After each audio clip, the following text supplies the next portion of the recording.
Deuteronomy. Deuteronomy.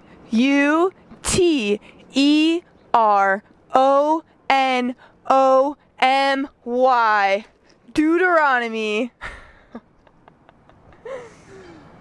Oh, that was so awkward, but I kind of loved it.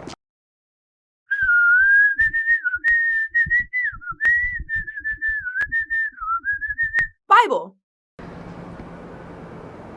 Oh, this week we are finishing up the Torah. Remember, the Hebrew scriptures are structured by the Torah, the Nevi'im, and the Ketuvim.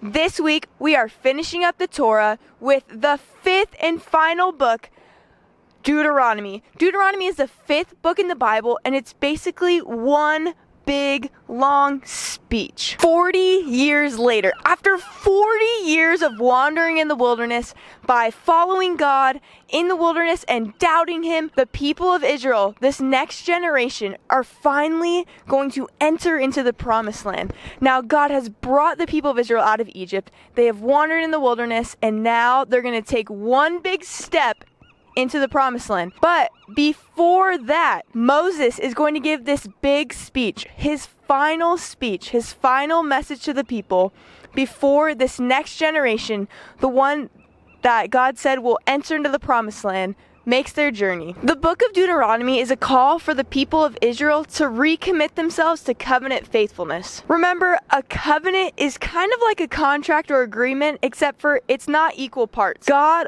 always upholds God's end of the deal, but the people of Israel, they hardly uphold it. We've seen that in Genesis, Exodus, Leviticus, Numbers, and now in Deuteronomy, Moses is going to call the people to covenant faithfulness because God is committed to creation. God is committed to the people of Israel. God is committed to humanity, even when we as humans, the people of Israel, when people don't uphold their end of the deal. It's like I have a fluff ball. So Moses' big speech is all about covenant faithfulness.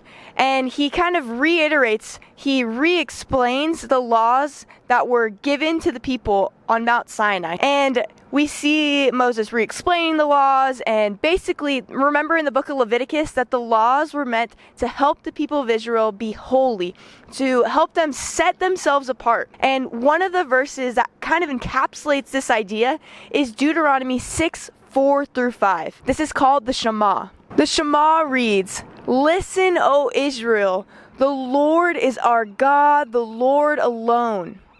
And you must love the Lord your God with all your heart, with all your soul, and with all your strength."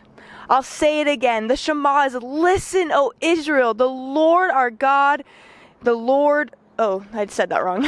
Good thing I said it again. "Listen, O Israel, the Lord is our God, the Lord alone.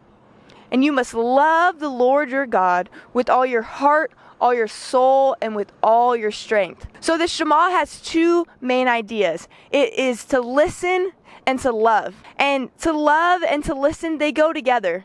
It starts out, it says listen. And listen isn't just hear it. No, listen is to let those words come into your heart and to take them to action. Listen is to respond to the words of the Lord and to obey them. Love here is not just an emotion or mushy-gushy love. Love is an action. Love is obedience and devotion to the law. So the Shema, that is kind of this grounding part of the book of Deuteronomy. The people of Israel are to listen and they are to love. They are to listen and to love and to worship their God alone. This whole book of Deuteronomy kind of encapsulates this idea that the people of Israel are supposed to be set apart, from all the other cultures. Some of these laws seem kind of weird to us in the 21st century, but remember, these laws were meant to be compared to the laws around them, to the other peoples in the ancient Near East, to people like the Egyptians, the Assyrians, the Babylonians. When the people of Israel committed themselves to the law, when they listened and when they loved, they set themselves apart as they followed their one true God, unlike all the other cultures who worshipped a whole lot of gods. The people of Israel set themselves apart, and by committing to this covenant faithfulness, they were committing to be a holy, set-apart people as they were remembering that God is committed to the people of Israel and God is committed to creation. From Genesis to Deuteronomy and from Deuteronomy onward, God is committed to creation. So the whole book of Deuteronomy is just kind of Moses re-explaining the law. He's calling people back to covenant faithfulness. And then he passes the torch. He says, okay, Joshua, you're going to lead the people because God chose Joshua. So Moses, he kind of like lifts Joshua up, prays for him, and says, you're going to lead the people. And then Moses climbs up on top of a mountain and dies. Moses climbs up on top of a mountain. He sees the promised land, and then boom, he dies. And it's kind of a crazy, weird way to end a book, right? The people are moving into the promised land, and then poof, Moses dies. But as we'll see in the next few weeks, we'll see in Joshua as the people enter into the promised land, and Judges and Ruth as the people are now entering into this area, the Lord's faithfulness. God was faithful, God is merciful and just, and God is committed. Now the people are into the promised land, and the story of the Bible continues as we continue through the story of the people of Israel as found in the Old Testament, the Hebrew Scriptures. Thank you for watching this week's episode of the BIBLE Is That the Book for Me video series. My name's Delaney, and thank you so much for watching this week's episode.